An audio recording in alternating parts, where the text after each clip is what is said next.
우리 성경에 특별히 이 창세기에 아주 극적인 몇 가지의 장면들이 있는데 그 중에서 가장 극적인 장면이라고 하면 한 두세 가지 정도 꼽을 수가 있을 것 같습니다. 그 중에 하나가 바로 오늘 창세기 22장에 아브라함이 이삭을 번제로 하나님께 드리려고 하였던 사건이 아닌가 싶습니다.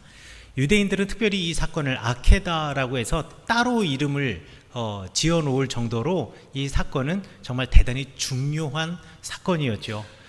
여러분들이 오늘 성경 말씀 통해서 또 아셨듯이 또 이미 알고 계시고 또 들으셨듯이 그리고 읽으셨듯이 아브라함에게 하나님이 찾아오셔서 갑작스럽게 그의 아들 이삭을 하나님께 번제로 드리라라고 하는 어찌 보면 좀 당황스러운 요구를 하십니다.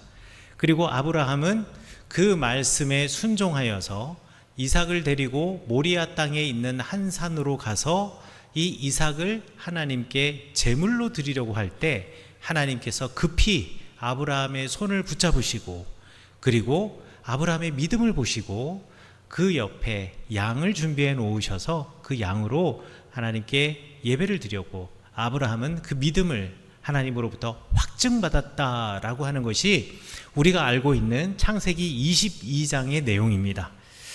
오늘 성경 본문의 말씀, 이 본문의 말씀을 우리는 조금 다른 각도로 그리고 성경에 나와 있는 전후 문맥에 따라서 우리 아브라함의 입장에서 그리고 이삭의 입장에서 그리고 아브라함을 중심으로 이삭을 중심으로 그 관점에서 어떻게 우리가 이해할 수 있는가에 대해서 한번 여러분에게 말씀을 전해드리고자 합니다. 오늘 창세기 22장의 말씀은 이런 일이 있은 후에 하나님께서 아브라함을 시험하였다라고 말하면서 성경이 시작이 됩니다. 그러면 도대체 이런 일은 도대체 무엇일까요? 여기서 이런 일이라고 하는 것은 바로 앞장에 나와 있는 21장의 이야기를 이어받아서 지금 그 다음에 이 사건이 벌어졌다라는 이야기일 텐데 21장에는 두 개의 사건이 있습니다. 하나는 아브라함이 그의 장막에서 이스마엘과 하갈을 쫓아낸 이야기고요. 두 번째는 아비멜렉의 잔치자리에 아브라함이 함께하여서 우물을 돌려받은 이야기입니다. 구약 성경을 연구하는 학자들은 22장에서 말하고 있는 이런 일 이후에라고 말할 때 이 이런 일이라고 하는 것은 아브라함의 장막에서 있었던 일, 그러니까 아브라함이 이스마엘과 그리고 하갈을 그 장막에서 내쫓은 이후에 바로 곧 하나님께서 아브라함에게 찾아오셔서 하신 말씀이다라고 이야기를 하고 있고요. 그리고 2000년이 넘는 구약 성경의 해석자들, 유대교 랍비로부터 시작해서 해석자들도 이러한 의견에 대부분 동의하고 있습니다. 그러니 이스마엘과 하갈을 아브라함의 장막에서 쫓아낸 이후 하나님께서 아브라함에게 찾아오셔서 아브라함을 시험하셨습니다. 여기서 또 한 가지 우리가 생각해야 될 단어가 있는데 우리말 성경에는 시험하셨다라고 번역이 되어 있는데 이 번역이 틀린 번역은 아닙니다. 시험했다라고 하는 말이 히브리어로는 나사라고 하는데요. 이 나사라고 하는 동사는 그런데 시험하다라는 의미만 갖고 있는 게 아니라 증명해내다라는 뜻도 가지고 있습니다. 그러니까 우리는 22장 1절을 이렇게도 이해할 수 있다라는 것이요. 하나님께서 이런 일이 있은 후에 아브라함에게 나타나셔서 아브라함을 찾아오셔서 아브라함에게 그 믿음을 증명해 보라고 하셨다라고 우리가 생각해 볼 수 있다라는 겁니다. 그러면서 2절에서 하나님께서 이렇게 말씀하십니다. 아브라함아, 내 아들 있잖아. 내가 사랑하는 너의 외아들 이삭을 데리고 모리아 땅으로 가서 내가 내게 지시하는 그 산에서 그를 번제물로 드려라. 자, 그런데 여기서는요, 읽어보시면 뭔가 좀 이상하다라는 느낌이 들 겁니다. 왜 이상하냐면 내 아들, 내가 사랑하는 너의 외아들을 지금 번제로 드리라고 이야기를 하는데 아브라함에게는 아들이 몇 명이 있죠? 2명 있습니다. 이스마엘도 있고 이삭도 있어요. 그런데 하나님께서는 너의 외아들이라고 하는 표현을 쓴 겁니다. 그래서 성경을 해석하는 해석자들은 도대체 하나님께서 왜 이런 말을 하셨을까 고민하고 궁금해했습니다. 자, 우리말 성경에는요, 내 아들 내가 사랑하는 내 아들 내가 사랑하는 외아들인 이삭을 나에게 번제로 드려라 라고 하나님이 말씀하셨다라고 번역이 되어 있지만 히브리어 본문에는 이렇게 되어 있습니다. 내 아들을 데리고 가라. 내 외아들을 데리고 가라.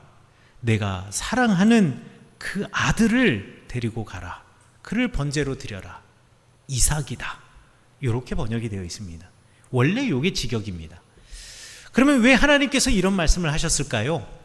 지금으로부터 2000년 전에 유대교의 랍비들은 탈무드에서 이렇게 이 성경의 이야기를 좀 극적으로 재구성해서 하나님이 이렇게 말씀하신 이유를 설명하고 있습니다. 이게 하나님과 아브라함의 대화를 랍비들이 상상해서 구성한 거예요. 아브라함아, 내 아들을 데리고 가서 번제로 드려라. 그러니 아브라함이 대답합니다. 하나님, 저는 아들이 둘이 있습니다. 그러니 하나님이 다시 말씀하시는 거예요. 내 외아들을 데리고 네가 하나뿐인 아들이라고 하는 그 아들을 데리고 가라. 그러니 아브라함이 대답합니다. 저에게는 아내가 둘이 있습니다. 하갈이 있고 사라가 있는데요.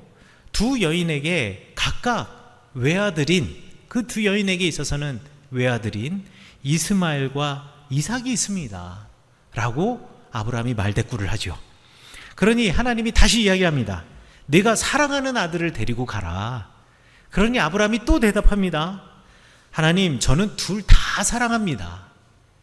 이거요, 아브라함이 말이죠, 이 상황을 피하고 싶어서 자꾸 핑계대는 거예요.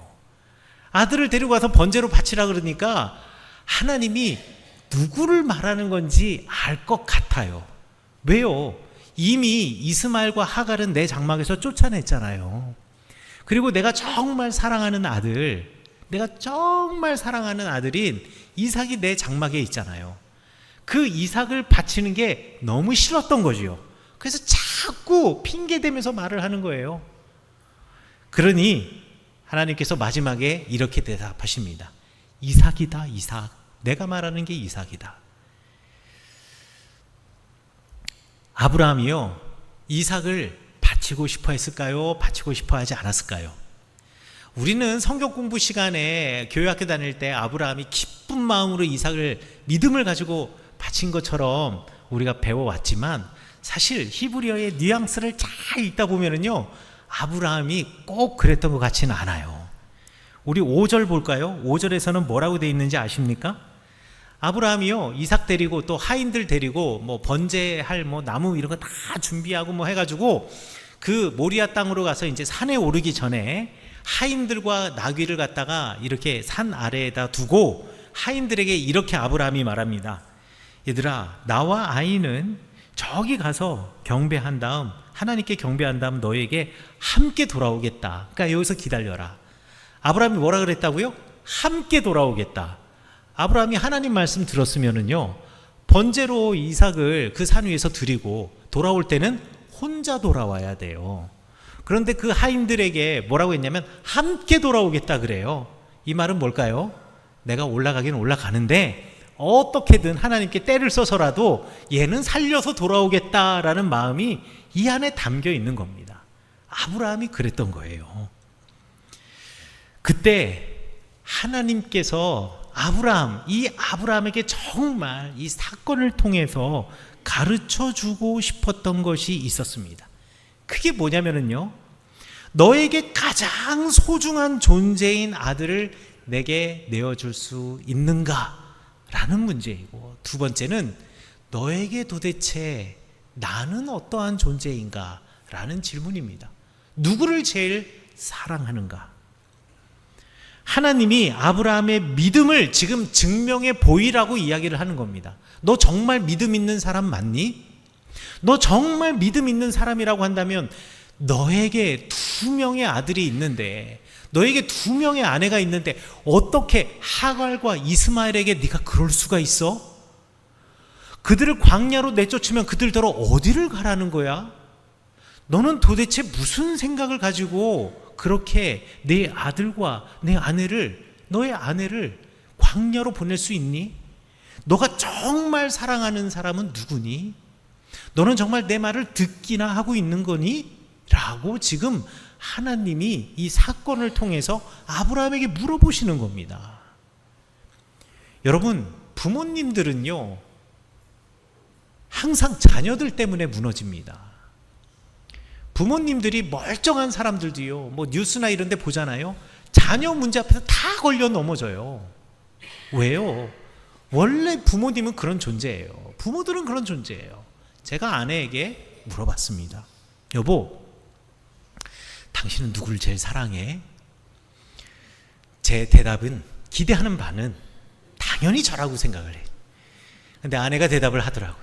당연히 노아하고 노엘이지. 노엘이 노아지 라고 얘기하는 거예요. 우리 집에서 노엘이 노아가 1번이고요. 그리고 저희 집 강아지 아담이가 2번이고요. 제가 3번이에요. 부모의 마음에는요, 제일 먼저 사랑하는 사람, 제일 사랑하는 사람은요, 내 자녀들이에요. 그러다 보니까 부모들은 자녀들 앞에서 절대로 객관적일 수 없습니다. 사람은요, 다른 사람을 볼 때는 되게 객관적으로 보는 것 같지만요, 자기를 볼 때는 절대 객관적이지 않습니다. 제가 카메라 앞에 설 기회가 이번 봄에 있었잖아요. 지난 겨울에 있어가지고 이번 봄에 퐁당과 또 유튜브를 통해서 이렇게 방송으로 나갔는데요.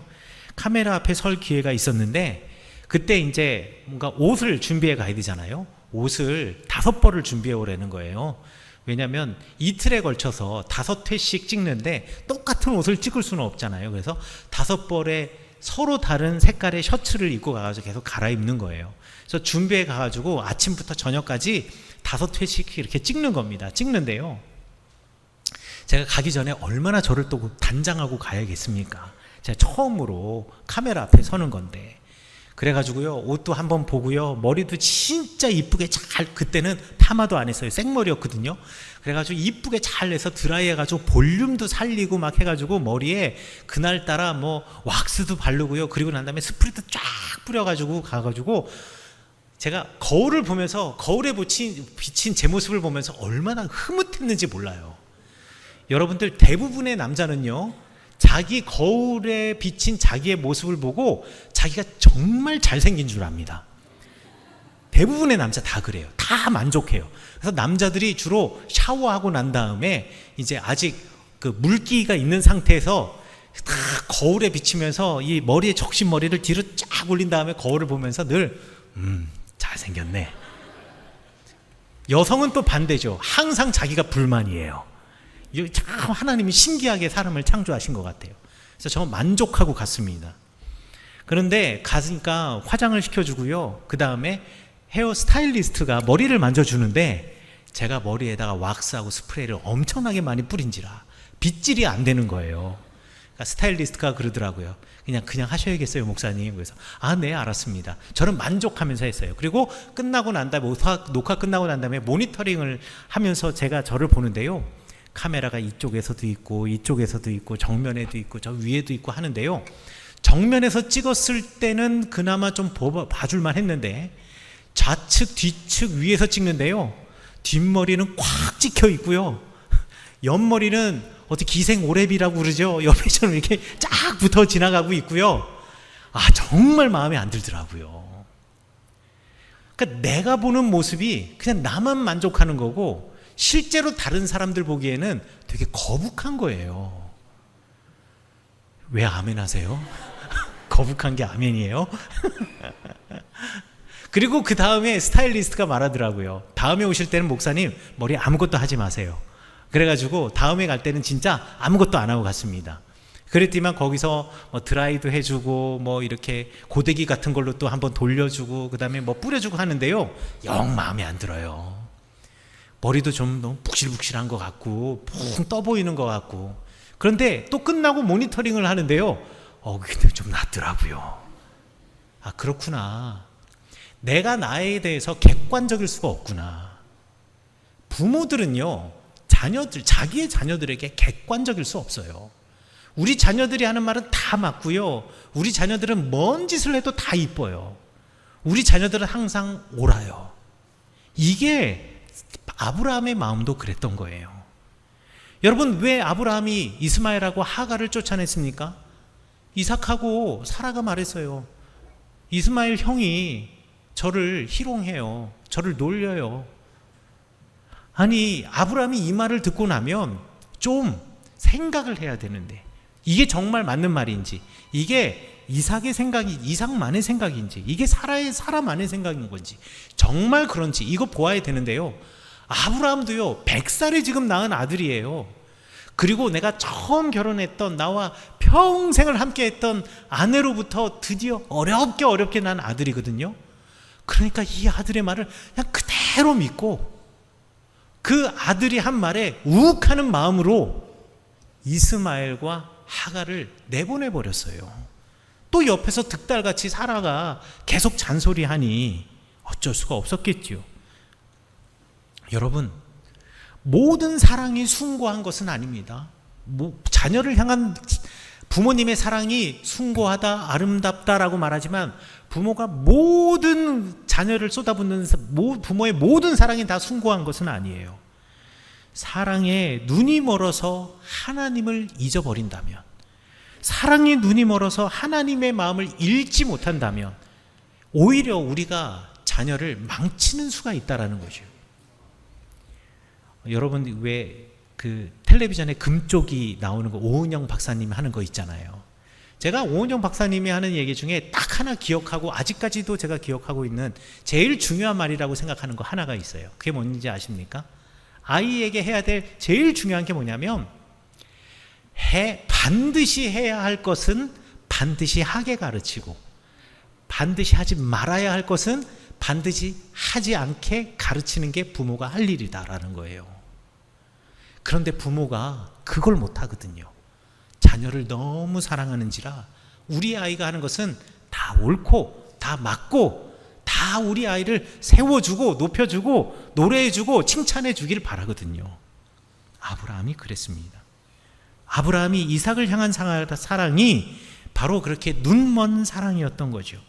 그래서 하나님은 생명을 창조하신 분이고 살리시는 분인데, 아브라함은 생명을 차별하고 이삭을 이스마엘보다 더 존귀하게 생각하였고, 하나님이 아니라 이삭에 매여서 살아갔던 겁니다.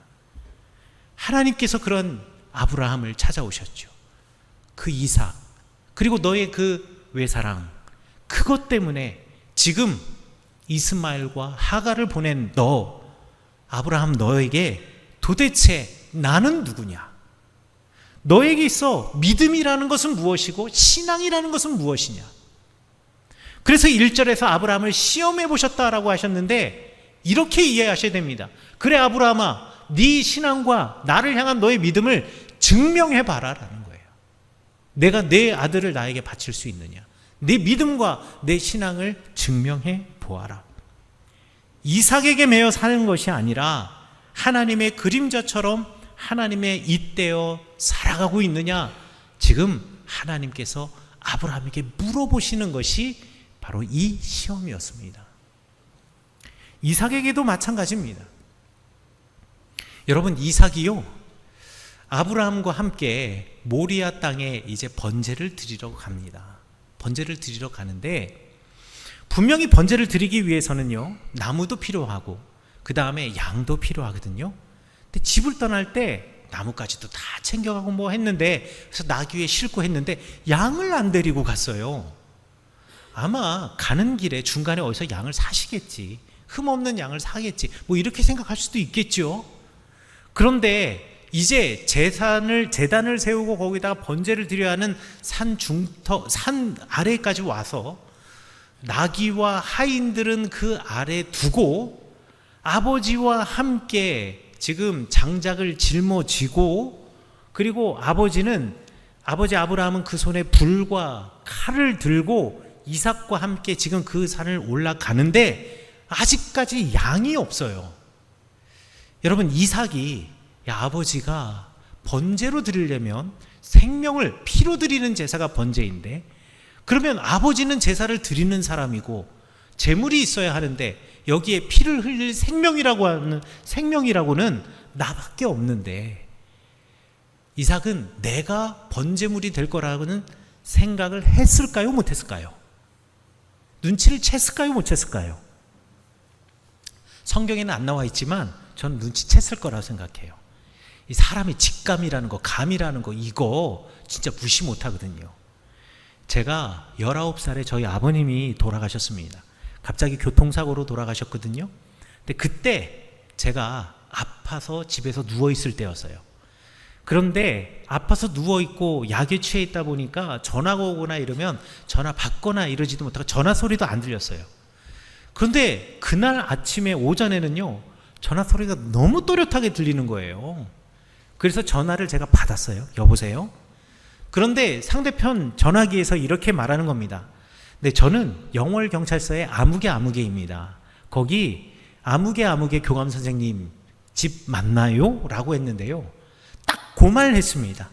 그 말 했는데 전화기를 들고 있는데 제가 눈물이 나더라고요. 그냥 느낌으로 아빠에게 무슨 일이 생겼나 보다. 그냥 느낌으로 알 수 있더라고요. 사람이 그렇습니다. 어떠한 극한 상황이 오잖아요. 느낌으로 알 수가 있어요. 이삭이요, 몰랐을까요? 아마 알았을걸요. 그런데 이삭은 기꺼이 그 산을 함께 올라갔습니다. 아브라함과 함께 올라갔다고 우리 7절에 8절에 나와 있죠. 함께 올라갔습니다. 그리고 아브라함이요, 이삭을 손발을 묶어요.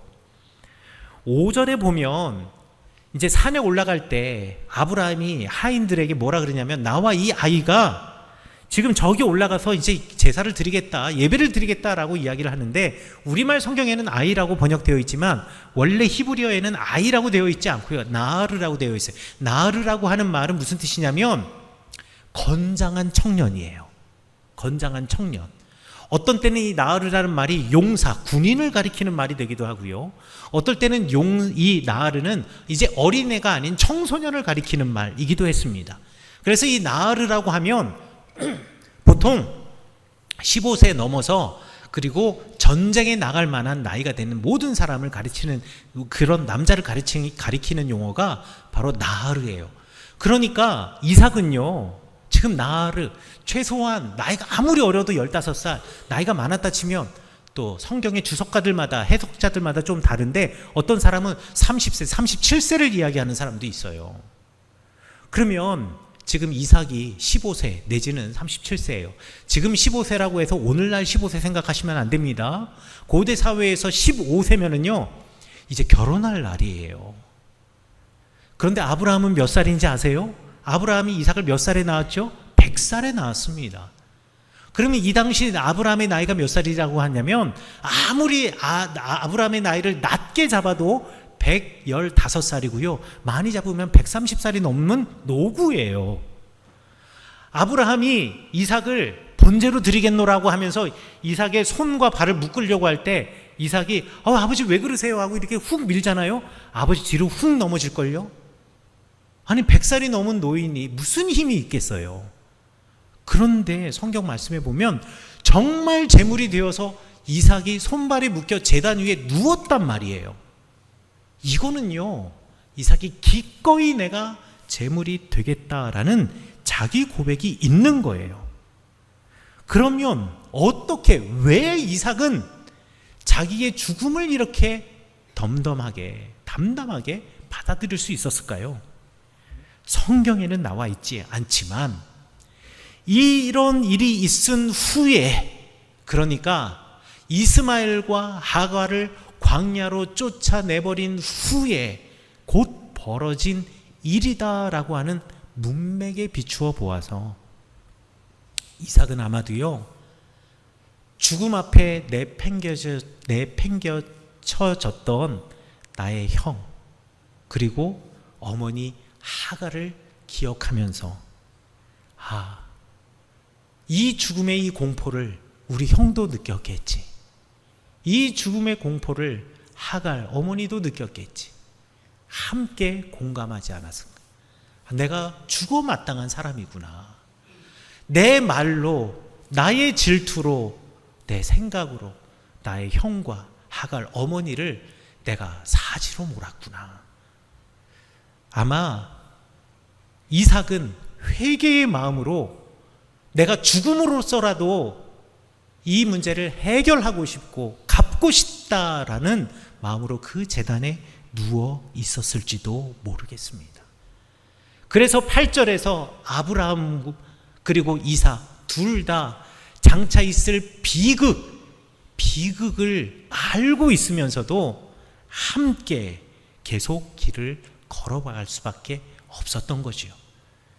그래서 랍비들은 탈무드에서 함께 길을 걸어갔다, 아브라함과 이삭이 함께 그 산을 올랐다라는 말을 이 둘이 한 마음으로 올랐다라고 해설을 하는 것입니다. 이 아파하는 마음으로 산 위에 올라 아들 이삭을 묻고 이삭을 죽이려고 칼을 들 순간까지, 그리고 아버지의 칼이 내 눈앞에 치켜 세워져 있는 그 순간까지 하나님은 끝까지 아브라함과 이삭을 지켜보시고 이제 되었다라고 말씀하십니다. 되었다. 그리고 하나님께서 그 땅을 여호와 이레라고 부르게 하셨습니다. 여호와 이레라는 말이 무슨 뜻인지 아십니까? 우리가 이제 흔히 여호와 이레 하면은 하나님이 준비하셨다, 하나님께서 내 쓸 것을 채워주신다. 왜냐하면 이 이야기 보면은요, 하나님께서 되었다 라고 한 다음에 비로소 아브라함의 눈을 뜨게 하셔서 그 옆에 덤불 수풀에 뿔이 걸려서 옴짝달싹 못하고 있는 양을 보여주시거든요. 그래서 아들 이삭 대신에 그 양을 이제 제물로 드렸거든요. 그러니까 하나님께서 그 양을 준비하셨다라는 말로 하나님께서 준비하시고 내 쓸 것을 채워주신다라는 말로 여호와 이레라고 말하지만 히브리어 여호와 이레는 그런 뜻이 아닙니다. 이레라고 하는 말은 보신다라는 뜻이에요. 하나님께서 보신다.